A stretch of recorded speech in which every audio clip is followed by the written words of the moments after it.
Welcome back to A Clock in the Journal, where ghosts are often made, not born. Tonight, whispered footsteps, flickering lights, and a haunting carefully rehearsed. Max Carrados listens past superstition and hears the living hand behind the fear. "Do you believe in ghosts, Max?" inquired Mr. Carlyle. "Only as ghosts," replied Carrados with decision. "Quite so," assented the private detective with the air of acquiescence with which he was wont to cloak his moments of obfuscation. Then he added cautiously, "And how don't you believe in them, pray?" "As public nuisances, or private ones for that matter," replied his friend. "So long as they are content to behave as ghosts, I am with them. When they begin to meddle with a state of existence that is outside their province, to interfere in business matters and depreciate property, to rattle chains, bang doors, ring bells, predict winners, and to edit magazines, and to attract attention instead of shunning it, I cease to believe. My sympathies are entirely with the sensible old fellow who was awakened in the middle of the night to find a shadowy form standing by the side of his bed and silently regarding him." For a few minutes the disturbed man waited patiently, expecting some awful communication, but the same profound silence was maintained. "Well," he remarked at length, "if you have nothing to do, I have," and turning over went to sleep again. "I have been asked to take up a ghost," Carlyle began to explain. "Then I don't believe in it," declared Carrados. "Why not?" "Because it is a pushful, notoriety-loving ghost, or it would not have gone so far. Probably it wants to get into the Daily Mail. The other people, whoever they are, don't believe in it either, Louis, or they wouldn't have called you in. They would have gone to Sir Oliver Lodge for an explanation, or to the nearest priest for a stoup of holy water. I admit that I shall direct my researches towards the forces of this world before I begin to investigate any other," conceded Lewis Carlyle. "And I don't doubt," he added with his usual bland complacence, "that I shall hail up some mischievous or aggrieved individual before the ghost is many days older. Now that you have brought me so far, do you care to go on round to the place with me, Max, to hear what they have to say about it?" Carrados agreed with his usual good nature.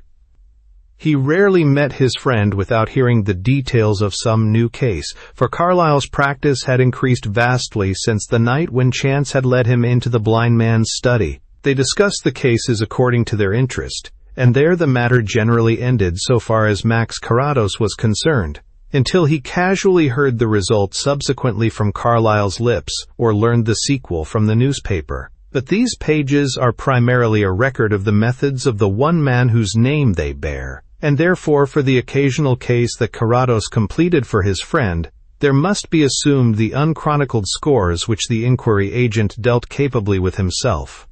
This reminder is perhaps necessary to dissipate the impression that Lewis Carlyle was a pretentious humbug. He was, as a matter of fact, in spite of his amiable foibles and the self-assurance that was, after all, merely an asset of his trade, a shrewd and capable businessman of his world, and behind his office manner nothing concerned him more than to pocket fees for which he felt that he had failed to render value. Massingham Mansions proved to be a single block of residential flats overlooking a recreation ground. It was, as they afterwards found, an adjunct to a larger estate of similar property situated down another road. A porter, residing in the basement, looked after the interests of Massingham Mansions. The business office was placed among the other flats.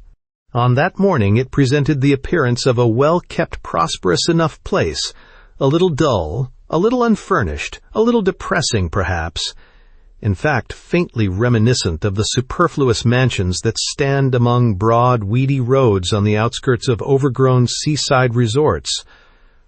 But it was persistently raining at the time when Mr. Carlyle had his first view of it. "It is early to judge," he remarked after stopping the car in order to verify the name on the brass plate, "but upon my word, Max, I really think that our ghost might have discovered more appropriate quarters." At the office to which the porter had directed them, they found a managing clerk and two coltish youths in charge. Mr. Carlyle's name produced an appreciable flutter. "The governor isn't here just now, but I have this matter in hand," said the clerk with an easy air of responsibility. an effect unfortunately marred by a sudden irrepressible giggle from the least overawed of the colts. "Will you kindly step into our private room?" He turned at the door of the inner office and dropped a freezing eye on the offender. "Get those letters copied before you go out to lunch, Binns," he remarked in a sufficiently loud voice. Then he closed the door quickly before Binns could find a suitable retort. So far it had been plain sailing, but now, brought face to face with the necessity of explaining, the clerk began to develop some hesitancy in beginning. "It's a funny sort of business," he remarked, skirting the difficulty. "Perhaps," admitted Mr. Carlyle, "but that will not embarrass us. Many of the cases that pass through my hands are what you would call funny sorts of business." "I suppose so," responded the young man, "but not through ours. Well, this is at number 11 Massingham. A few nights ago, I suppose it must be more than a week now, Willett, the estate porter, was taking up some luggage to number 75 Northanger for the people there when he noticed a light in one of the rooms at 11 Massingham. The back's face, though about 20 or 30 yards away, it struck him as curious because 11 Massingham is empty and locked up. Naturally, he thought at first that the porter at Massingham, or one of us from the office, had gone up for something. Still, it was so unusual, being late at night, that it was his business to look into it. On his way round, you know where Massingham Mansions are, he had to pass here. It was dark, for we'd all been gone hours, but Willett has duplicate keys and he'd let himself in. Then he began to think that something must be wrong, for here, hanging up against their number on the board, were the only 2 keys of 11 Massingham that there are supposed to be. He put the keys in his pocket and went on to Massingham. Green, the resident porter there, told him that he hadn't been into number 11 for a week. What was more, no one had passed the outer door, in or out, for a good half hour. He knew that, because the door springs, with a noise when it is opened, no matter how carefully. So the 2 of them went up. The door of number 11 was locked, and inside everything was as it should be. There was no light then, and after looking well round with the lanterns that they carried, they were satisfied that no one was concealed there. "You say lanterns," interrupted Mr. Carlyle. "I suppose they lit the gas or whatever it is there as well?" "It is gas, but they could not light it because it was cut off at the meter. We always cut it off when a flat becomes vacant." "What sort of a light was it then that Willett saw?" "It was gas, Mr. Carlyle. It is possible to see the bracket in that room from 75 Northanger. He saw it burning." "Then the meter had been put on again?" "It is in a locked cupboard in the basement. Only the office and the porters have keys. They tried the gas in the room, and it was dead out. They looked at the meter in the basement afterwards, and it was dead off." "Very good," observed Mr. Carlyle, noting the facts in his pocketbook. "What next?" "The next," continued the clerk, "was something that had really happened before. When they got down again, Green and Willett. Green was rather chipping Willett about seeing the light, you know, when he stopped suddenly. He'd remembered something. The day before, the servant at 12, Massingham, had asked him who it was that was using the bathroom at number 11. She, of course, knowing that it was empty. He told her that no one used the bathroom. "Well," she said, "we hear the water running and splashing almost every night, and it's funny with no one there." He had thought nothing of it at the time, concluding, as he told her, that it must be the water in the bathroom of one of the underneath flats that they heard. Of course, he told Willett then, and they went up again and examined the bathroom more closely. Water had certainly been run there, for the sides of the bath were still wet. They tried the taps and not a drop came. When a flat is empty, we cut off the water like the gas. "At the same place, the cupboard in the basement?" inquired Carlyle. "No, at the cistern in the roof. The trap is at the top of the stairs, and you need a longish ladder to get there. The next morning, Willett reported what he'd seen, and the governor told me to look into it. We didn't think much of it so far. That night, I happened to be seeing some friends to the station here. I lived not so far off, and I thought I might as well take a turn round here on my way home. I knew that if a light was burning, I should be able to see the window lit up from the yard at the back, although the gas itself would be out of sight. And, sure enough, there was the light blazing out of one of the windows of number 11. I won't say that I didn't feel a bit homesick then, but I'd made up my mind to go up. "Good man," murmured Mr. Carlyle approvingly. "Wait a bit," recommended the clerk, with a shamefaced laugh. So far I had only had to make my mind up. It was then close on midnight, and not a soul about. I came here for the keys, and I also had the luck to remember an old revolver that had been lying about in a drawer of the office for years. It wasn't loaded, but it didn't seem quite so lonely with it. I put it in my pocket and went on to Massingham, taking another turn into the yard to see that the light was still on. Then I went up the stairs as quietly as I could and let myself into number 11.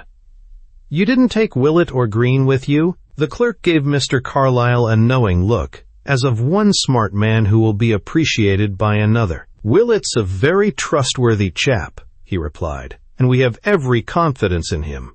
Green also, although he has not been with us so long.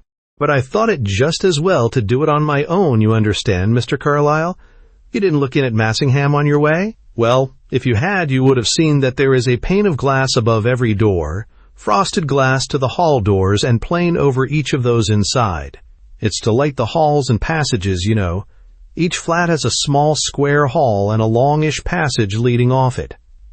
As soon as I opened the door, I could tell that one of the rooms down the passage was lit up, though I could not see the door of it from there.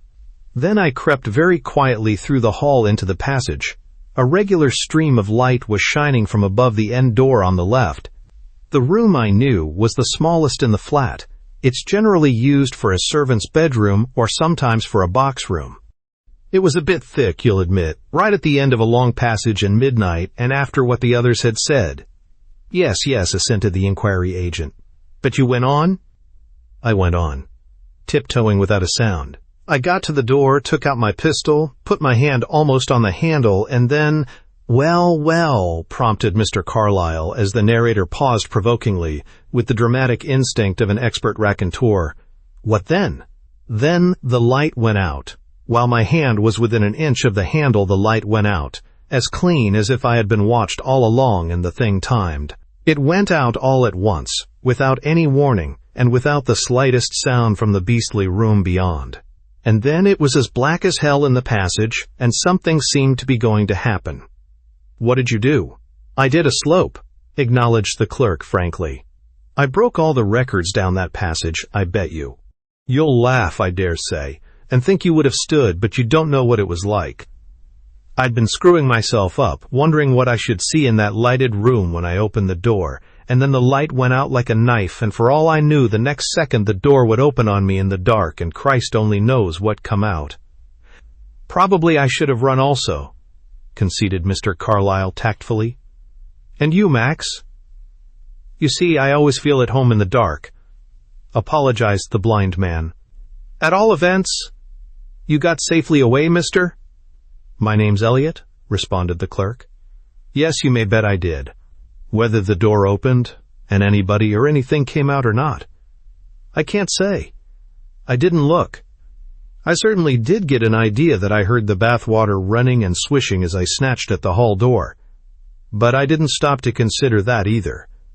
And if it was, the noise was lost in the slam of the door and my clatter as I took about 12 flights of stairs, 6 steps at a time. Then, when I was safely out, I did venture to go round to look up again, and there was that damned light full on again." "Really?" commented Mr. Carlyle. "That was very audacious of him." "Him? Oh, well, yes, I suppose so. That's what the governor insists, but he hasn't been up there himself in the dark. Is that as far as you have got?" "It's as far as we can get. The bally thing goes on just as it likes. The very next day we tied up the taps of the gas, meter and the water cistern and sealed the string. Bless you, it didn't make a ha'porth of difference. Scarcely a night passes without the light showing, and there's no doubt that the water runs. We've put copying ink on the door handles and the taps and got into it ourselves until there isn't a man about the place that you couldn't implicate. Has anyone watched up there? Willett and Green together did one night. They shut themselves up in the room opposite from 10 till 12, and nothing happened. I was watching the window with a pair of opera glasses from an empty flat here, 85 North Anger. Then they chucked it, and before they could have been down the steps, the light was there. I could see the gas as plain as I can see this inkstand. I ran down and met them, coming to tell me that nothing had happened. The three of us sprinted up again, and the light was out and the flat as deserted as a churchyard.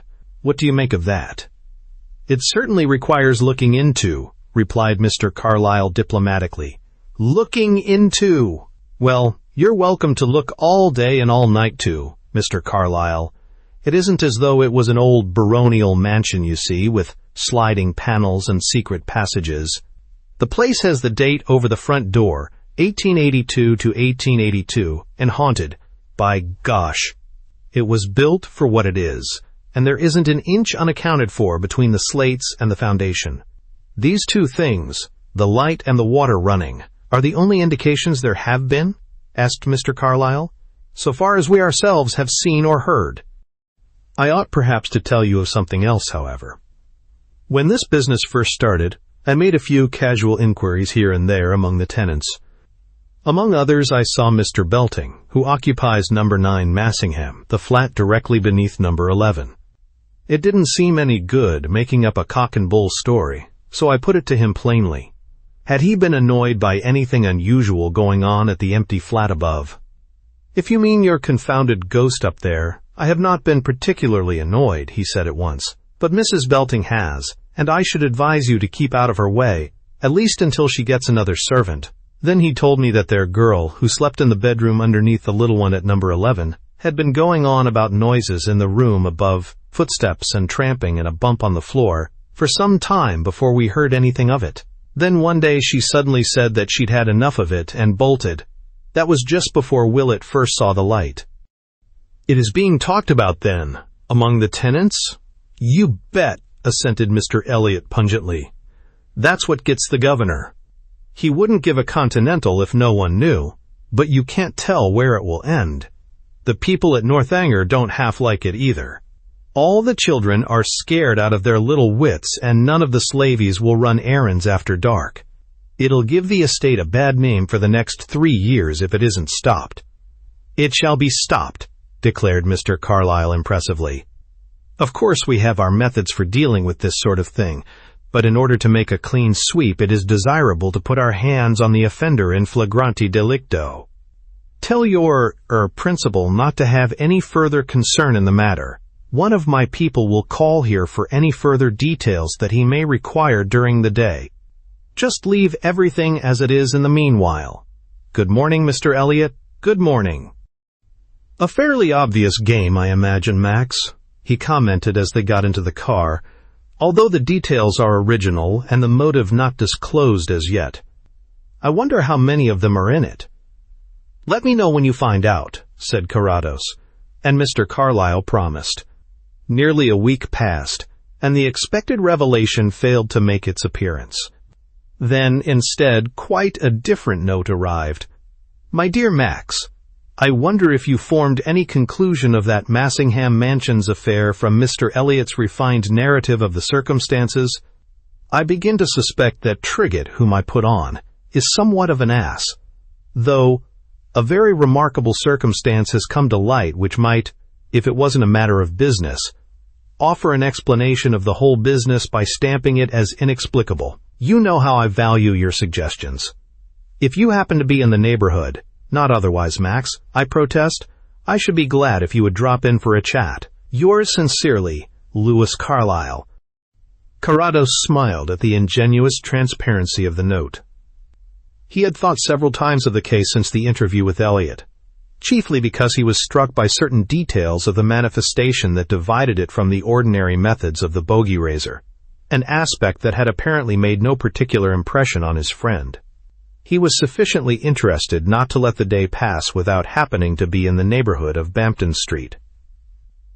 "Max," exclaimed Mr. Carlyle, raising an accusing forefinger, "you have come on purpose." "If I have," replied the visitor, "you can reward me with a cup of that excellent beverage that you were able to conjure up from somewhere down in the basement on a former occasion. As a matter of fact, I have." Mr. Carlyle transmitted the order and then demanded his friend's serious attention. "That ghost at Massingham Mansions, "I still don't believe in that particular ghost, Louis," commented Carrados in mild speculation. "I never did, of course," replied Carlyle. "But upon my word, Max, I shall have to very soon as a precautionary measure. Trigget has been able to do nothing, and now he has as good as gone on strike." Downed. Now what on earth can an inquiry man down to go on strike, Louis?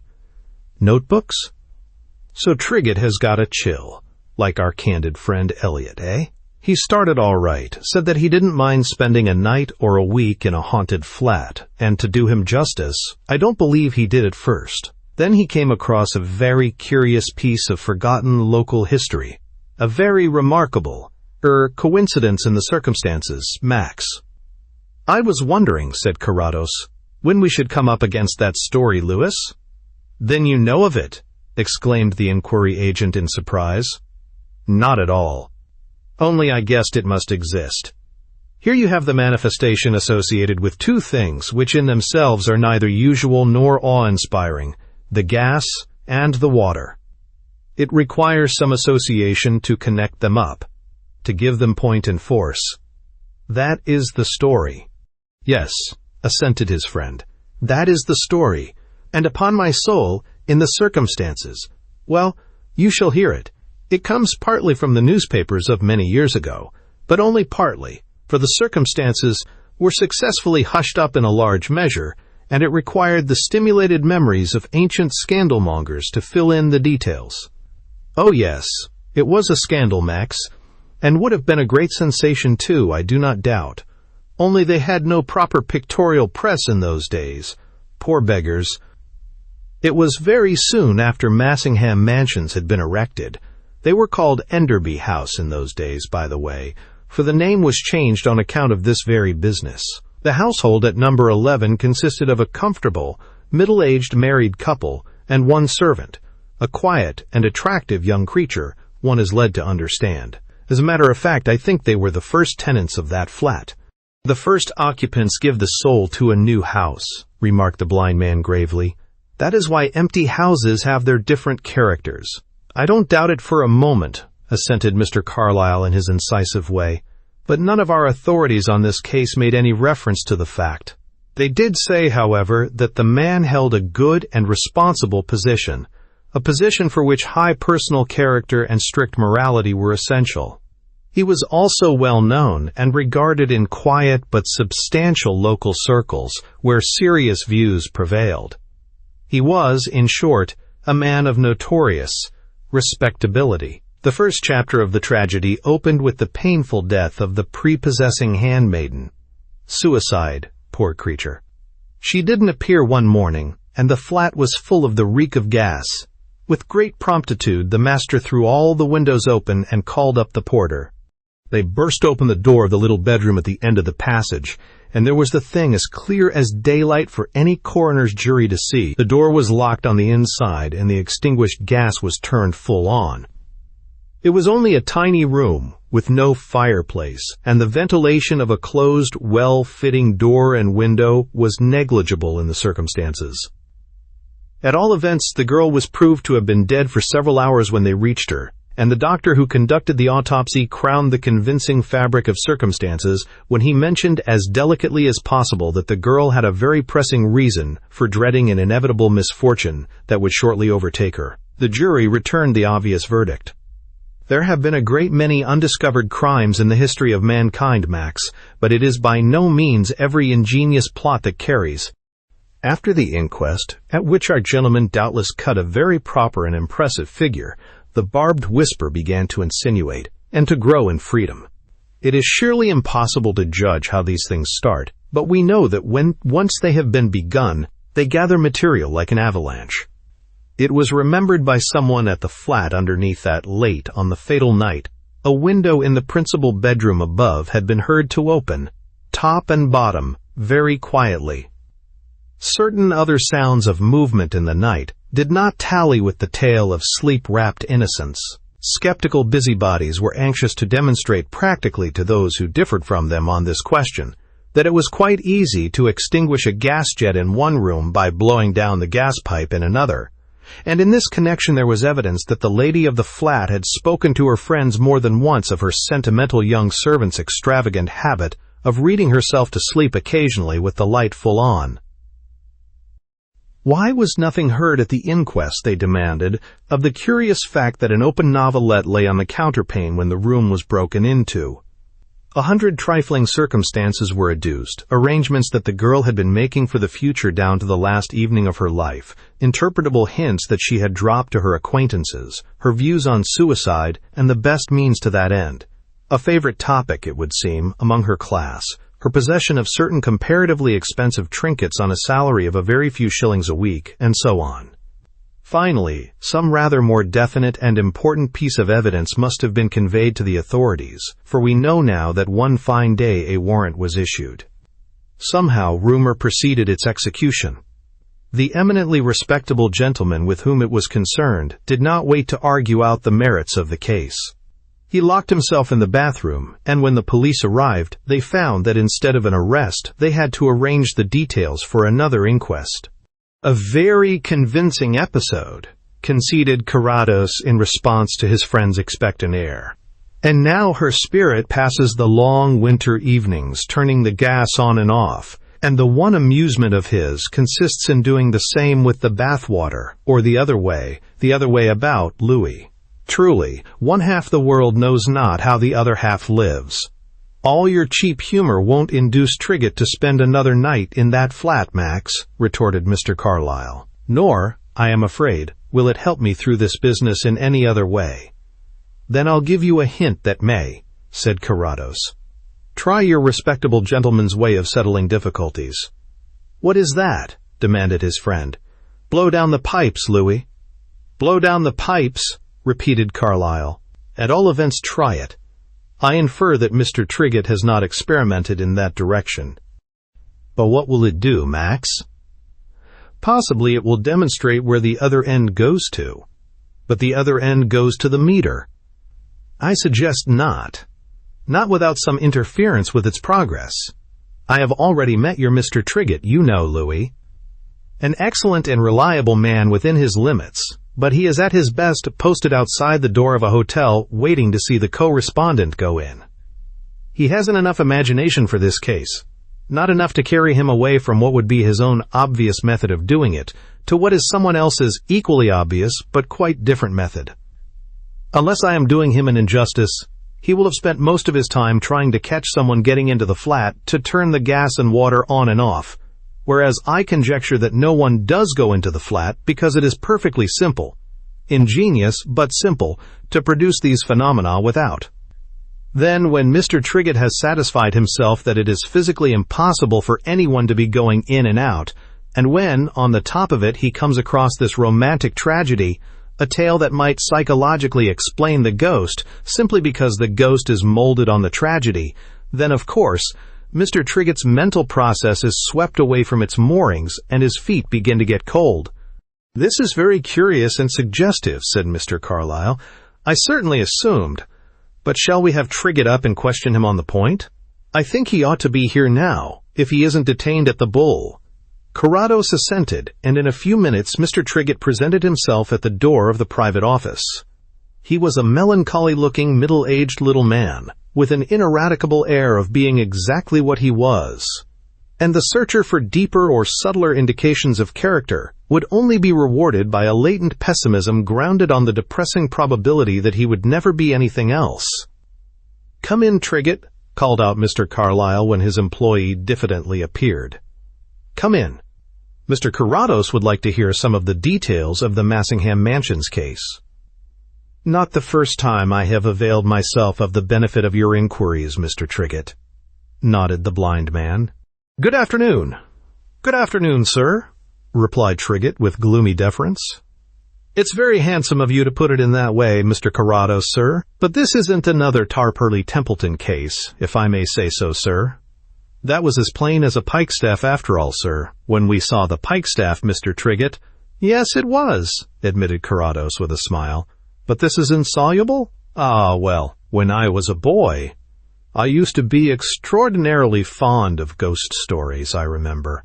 but even while reading them I always had an uneasy suspicion that when it came to the necessary detail of explaining the mystery, I should be defrauded with some subterfuge, as by an ingenious arrangement of hidden wires the artful muggles had contrived, etc.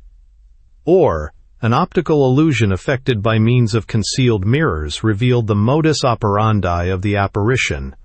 I thought that I had been swindled. I think so still. I hope there are no ingenious wires or concealed mirrors here, Mr. Trigget."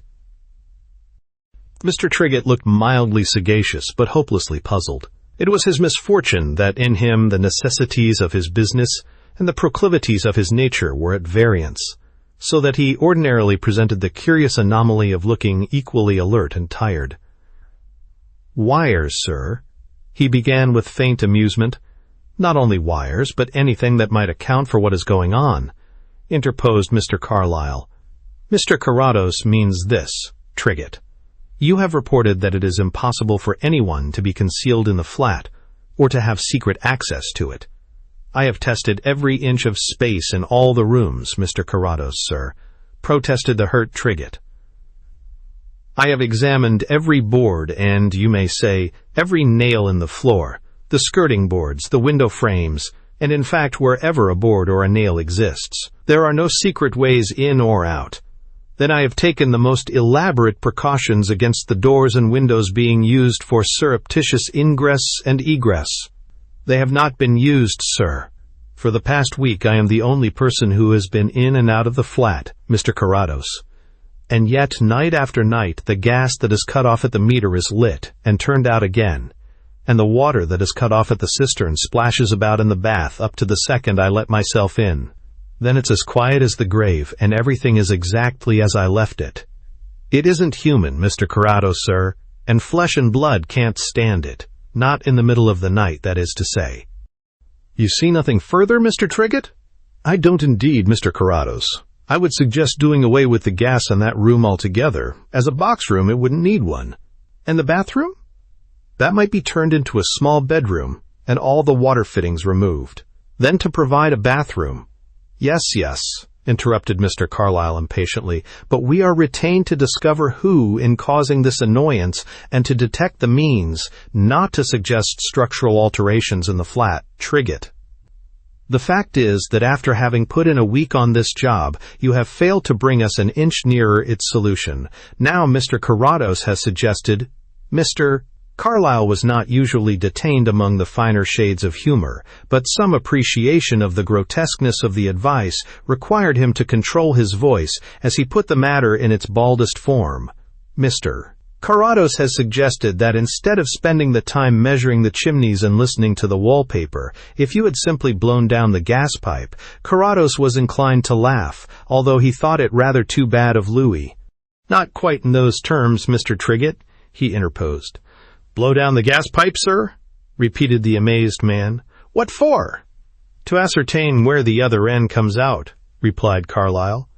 "But don't you see, sir, that is a detail until you ascertain how it is being done? The pipe may be tapped between the bath and the cistern. Naturally, I considered that. As a matter of fact, the water pipe isn't tapped. It goes straight up from the bath to the cistern in the attic above, a distance of only a few feet, and I have examined it. The gas pipe, it is true, passes through a number of flats, and without pulling up all the floors, it isn't practicable to trace it. But how does that help us, Mr. Carrados? The gas tap has to be turned on and off. You can't do that with these hidden wires. It has to be lit. I've never heard of lighting gas by optical illusions, sir. Somebody must get in and out of the flat, or else it isn't human. I've spent a week, a very trying week, sir, in endeavoring to ascertain how it could be done. I haven't shirked cold and wet and solitude, sir, in the discharge of my duty. I've freely placed my poor gifts of observation and intelligence, such as they are, at the service." "Not freely, Trigget," interposed his employer with decision. "I'm speaking under a deep sense of injury, Mr. Carlyle," retorted Mr. Trigget, who, having had time to think it over, had now come to the conclusion that he was not appreciated. "I am alluding to a moral attitude such as we all possess. I am very grieved by what has been suggested. I didn't expect it of you, Mr. Carlyle, sir. Indeed, I did not. For a week I have done everything that it has been possible to do, everything that a long experience could suggest, and now, as I understand it, sir, you complain that I didn't blow down the gas pipe, sir. It's hard, sir. It's very hard.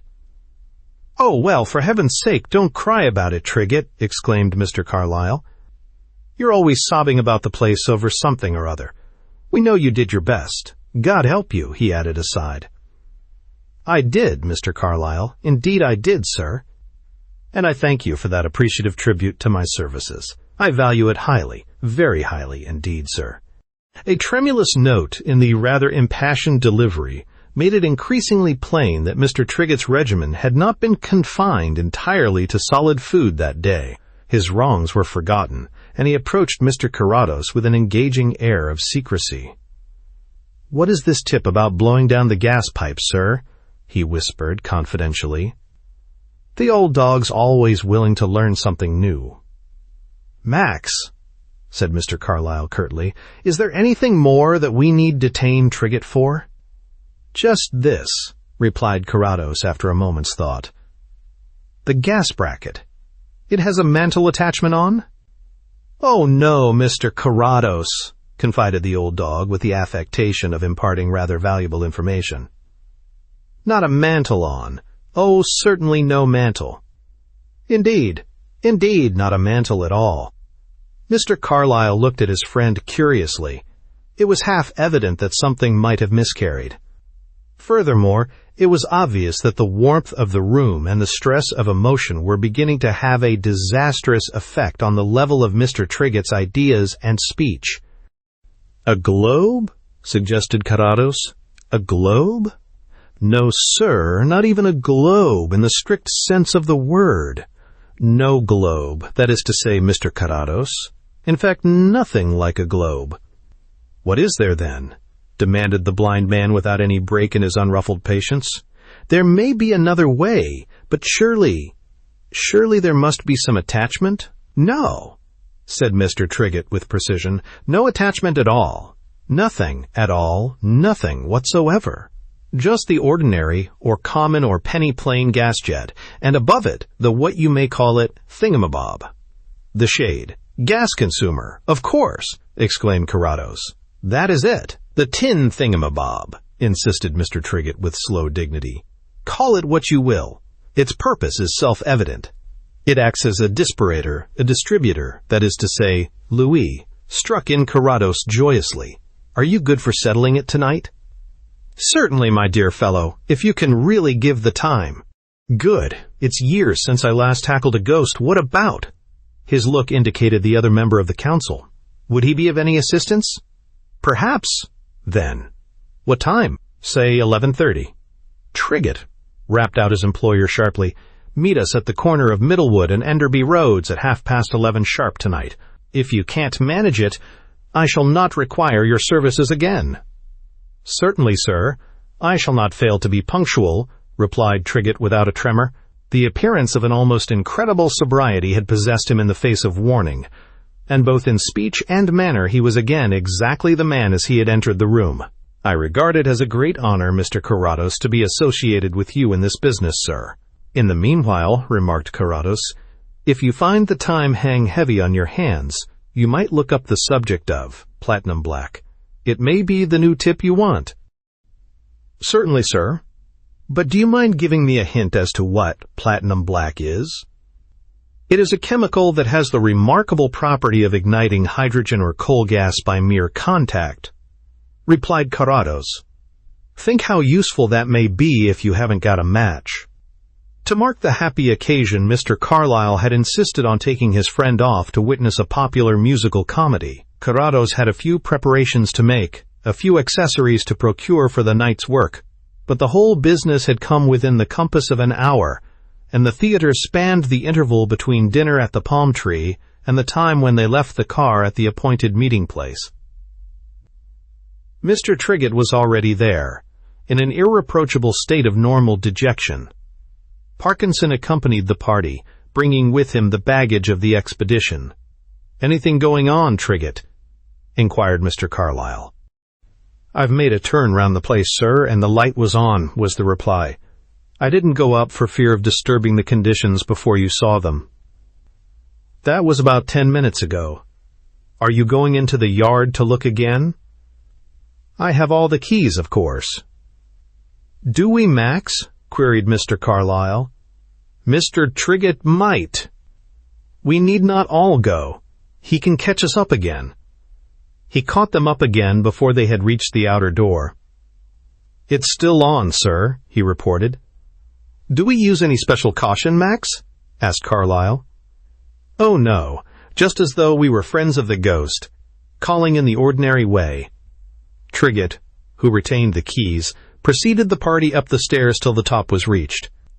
He stood a moment at the door of number 11, examining by the light of the electric lamp he carried his private marks there, and pointing out to the others in a whisper that they had not been tampered with. All at once a most dismal wail, lingering, piercing, and ending in something like a sob that died away, because the life that gave it utterance had died with it, drawled forebodingly through the echoing emptiness of the deserted flat. Trigett had just snapped off his light, and in the darkness a startled exclamation sprang from Mr. Carlyle's lips. "It's all right, sir," said the little man, with a private satisfaction that he had the diplomacy to conceal. "Bit creepy, isn't it? Especially when you hear it by yourself up here for the first time. It's only the end of the bathwater running out." He had opened the door and was conducting them to the room at the end of the passage.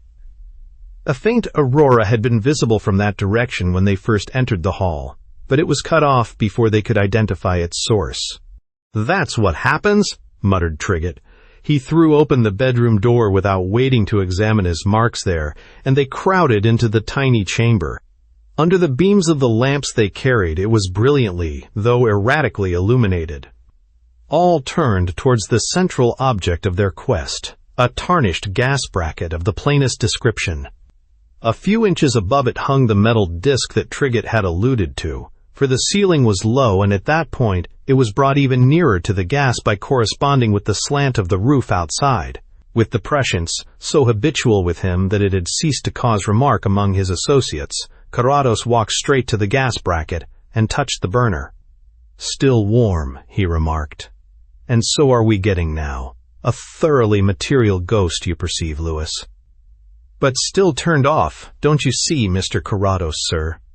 put in Trigett eagerly. "And yet no one's passed out. Still turned off and still turned on," commented the blind man. "What do you mean, Max?" "The small screwdriver, Parkinson," requested Carrados. "Well, upon my word," dropped Mr. Carlyle expressively. For in no longer time than it takes to record the fact, Max Carrados had removed a screw and then knocked out the tap. He held it up towards them, and they all at once saw that so much of the metal had been filed away that the gas passed through no matter how the tap stood. "How on earth did you know of that?" "Because it wasn't practicable to do the thing in any other way. Now unhook the shade, Parkinson, carefully."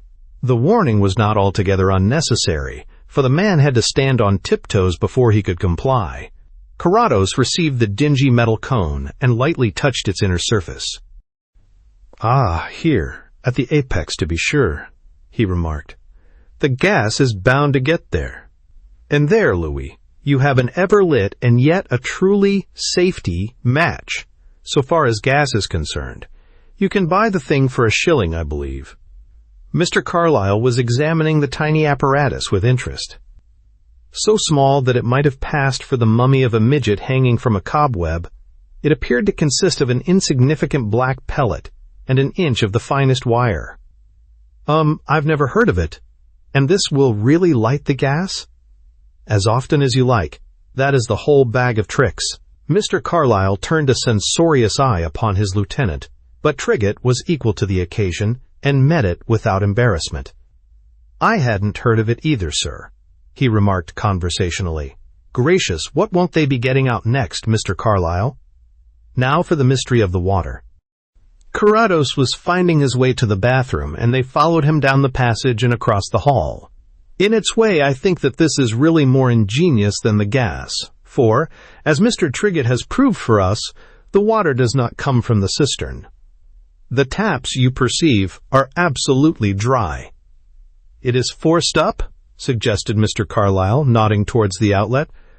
"That is the obvious alternative. We will test it presently." The blind man was down on his hands and knees, following the lines of the different pipes. 2 degrees more cold are not conclusive, because in any case the water had gone out that way. "Mr. Trigget, you know the ropes. Will you be so obliging as to go up to the cistern and turn the water on?" "I shall need a ladder, sir." "Parkinson, we have a folding ladder out here," said Parkinson, touching Mr. Triggett's arm. "One moment," interposed Carrados, rising from his investigation among the pipes. "This requires some care. I want you to do it without making a sound, or showing a light, if that is possible. Parkinson will help you. Wait until you hear us raising a diversion at the other end of the flat. Come, Lewis." The diversion took the form of tapping the wall and skirting board in the other haunted room. When Trigget presented himself to report that the water was now on, Carrados put him to continue the singular exercise with Mr. Carlyle, while he himself slipped back to the bathroom. "The pump, Parkinson," he commanded in a brisk whisper to his man, who was waiting in the hall. The appliance was not unlike a powerful tire pump with some modifications. One tube from it was quickly fitted to the outlet pipe of the bath. Another trailed a loose end into the bath itself, ready to take up the water. There were a few other details, the work of moments. Then Carrados turned on the tap, silencing the inflow by the attachment of a short length of rubber tube. When the water had risen a few inches, he slipped off to the other room, told his rather mystified confederates there that he wanted a little more noise and bustle put into their performance, and was back again in the bathroom. "Now, Parkinson," he directed, and turned off the tap. There was about a foot of water in the bath. Parkinson stood on the broad base of the pump and tried to drive down the handle. It scarcely moved. "Harder," urged Carrados, interpreting every detail of sound with perfect accuracy. Parkinson set his teeth and lunged again. Again he seemed to come up against a solid wall of resistance. "Keep trying. Something must give," said his master encouragingly. "Here, let me—" He threw his weight into the balance, and for a moment they hung like a group poised before action. Then, somewhere, something did give, and the sheathing plunger drew. "Now like blazes till the bath is empty. Then you can tell the others to stop hammering." Parkinson, looking round to acquiesce, found himself alone, for with silent step and quickened senses Carrados was already passing down the dark flights of the broad stone stairway. It was perhaps 3 minutes later when an excited gentleman in the state of disrobement that is tacitly regarded as falling upon the punctum secum in times of fire, flood, and nocturnal emergency shot out of the door of number 7, and bounding up the intervening flights of steps pounded with the knocker on the door of number 9. As someone did not appear with the instantaneity of a jack-in-the-box, he proceeded to repeat the summons, interspersing it with an occasional "I say," shouted through the letterbox. The light above the door made it unconvincing to effect that no one was at home. The gentleman at the door trumpeted the fact through his channel of communication and demanded instant attention. So immersed was he with his own grievance, in fact, that he failed to notice the approach of someone on the other side, and the sudden opening of the door, when it did take place, surprised him on his knees at his neighbor's doorstep. A large and consequential-looking personage, as revealed in the light from the hall, wearing the silk hat that he had instinctively snatched up, but with his braces hanging down. "Mr. Tupworthy of number 7, isn't it?" quickly interposed the new man before his visitor could speak. "But why this homage? Permit me to raise you, sir." "Confound it all," snorted Mr. Tupworthy indignantly. "You're flooding my flat. The water's coming through my bathroom ceiling in bucketfuls. The plaster'll fall next. Can't you stop it? Has a pipe burst or something?" "Something, I imagine," replied number 9 with serene detachment. "At all events, it appears to be over now." "So I should hope," was the irate retort. "It's bad enough as it is. I shall go round to the office and complain. I'll tell you what it is, Mr. Belting. These mansions are becoming a pandemonium, sir. A veritable pandemonium. Capital idea. We'll go together and complain. 2 will be more effective, suggested Mr. Belting. But not tonight, Mr. Tupworthy. We should not find anyone there. The office will be closed. Say tomorrow. I had no intention of anything so preposterous as going there tonight. I am in no condition to go. If I don't get my feet into hot water at once, I shall be laid up with a severe cold. Doubtless you haven't noticed it, but I am wet through to the skin. Saturated, sir. Mr. Belting shook his head sagely. Always a mistake to try to stop water coming through the ceiling, he remarked. It will come, you know. Finds its own level and all that. I did not try to stop it, at least not voluntarily. A temporary emergency necessitated a slight rearrangement of our accommodation. I tell you this in confidence. I was sleeping in the bathroom. At the revelation of so notable a catastrophe, Mr. Belting actually seemed to stagger. Possibly his eyes filled with tears. Certainly he had to turn and wipe away his emotion before he could proceed. Not right under it? He whispered. I imagine so, replied Mr. Tupworthy. I do not conceive that I could have been placed more centrally. I received the full cataract in the region of the ear. Well, if I may rely on you that it has stopped, I will terminate our interview for the present.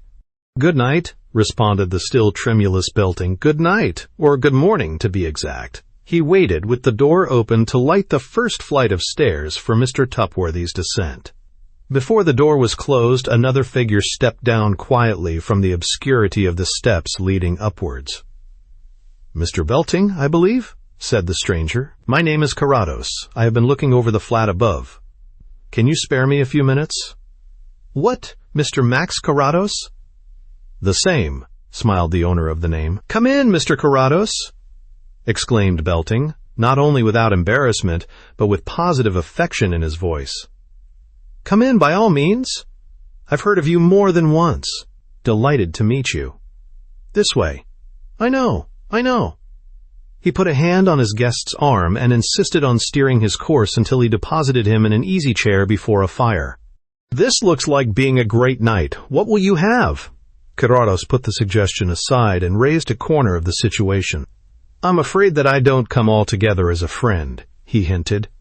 It's no good, replied his host. I can't regard you in any other light after this. You heard Tupworthy? But you haven't seen the man, Mr. Carrados. I know, I've heard, but no wealth of the imagination can ever really quite reconstruct Tupworthy, the shoddy magnifico, in his immense porcine complacency, his monumental self-importance.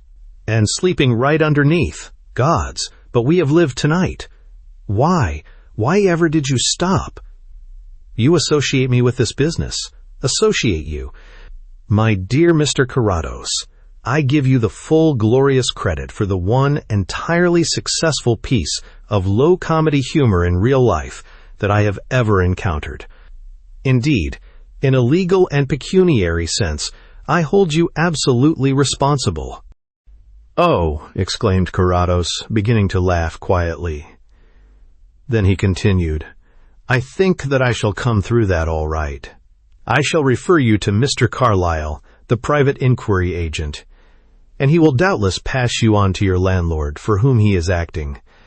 And I imagine that he in turn will throw all the responsibility on the ingenious gentleman who has put them to so much trouble. Can you guess the result of my investigation in the flat above? Guess, Mr. Carrados. I don't need to guess. I know. You don't suppose I thought for a moment that such transparent devices as 2 intercepted pipes and an automatic gas lighter would impose on a man of intelligence? They were only contrived to mystify the credulous imagination of clerks and porters. You admit it, then?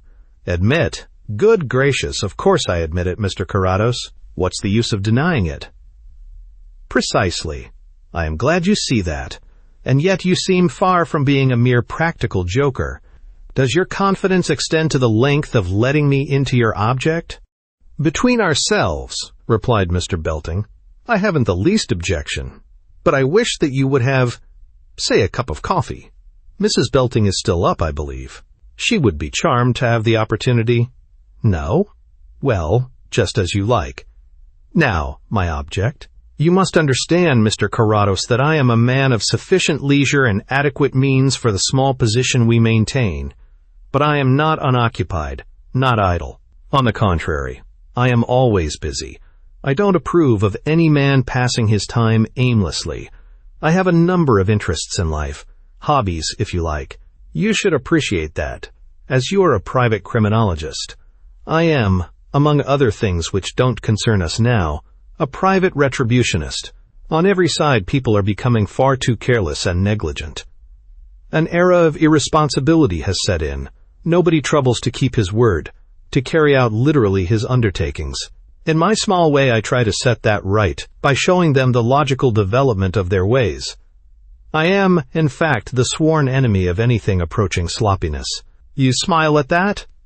It is a point of view, replied Carrados. I was wondering how the phrase at this moment would convey itself, say, to Mr. Tupworthy's ear. Mr. Belting doubled up. But don't remind me of Tupworthy, or I can't get on, he said. In my method, I follow the system of Herbert Spencer towards children. Of course you are familiar with his treatise on education. If a rough boy persists, after warnings, in tearing or soiling all his clothes, don't scold him for what, after all, is only a natural and healthy instinct overdone. But equally, of course, don't punish yourself by buying him other clothes. When the time comes for the children to be taken to an entertainment, little Tommy cannot go with them. It would not be seemly, and he is too ashamed, to go in rags. He begins to see the force of practical logic. Very well. If a tradesman promises explicitly delivery of his goods by a certain time and he fails, he finds that he is then unable to leave them. I pay on delivery, by the way. If a man undertakes to make me an article like another, I am painstaking, Mr. Carrados. I out at the time how exactly like I want it. And it is, as it generally is, on completion something quite different. I decline to be easy-going and to be put off with it. I take the simplest and most obvious instances. I could multiply indefinitely. It is, of course, frequently inconvenient to me, but it establishes a standard. I see that you are a dangerous man, Mr. Belting, remarked Carrados. If most men were like you, our national character would be undermined. People would have to behave properly. If most men were like me, we should constitute an intolerable nuisance, replied Belting seriously. A necessary reaction towards sloppiness would set in and find me at its head. I am always with minorities. And the case in point? The present trouble centers round the kitchen sink. It is cracked and leaks. A trivial cause for so elaborate an outcome, you may say. But you will doubtless remember that two men quarreling once at a spring, as to who should use it first, involved half Europe in a war, and the whole tragedy of Lear sprang from a silly business round a word. I hadn't noticed the sink when we took this flat, but the landlord had solemnly sworn to do everything that was necessary. Is a new sink necessary to replace a cracked one? Obviously. Well, you know what landlords are. Possibly you are one yourself. They promise you heaven until you have signed the agreement, and then they tell you to go to hell. Suggested that we'd probably broken the sink ourselves and would certainly be looked to replace it. An excellent servant caught a cold standing in the drip and left. Was I to be driven into paying for a new sink myself? Very well, I thought. If the reasonable complaint of one tenant is nothing to you, see how you like the unreasonable complaints of 50. The method served a useful purpose, too. When Mrs. Belting heard that old tale about the tragedy at number 11, she was terribly upset. Vowed that she couldn't stay alone in here at night on any consideration. My dear, I said, don't worry yourself about ghosts.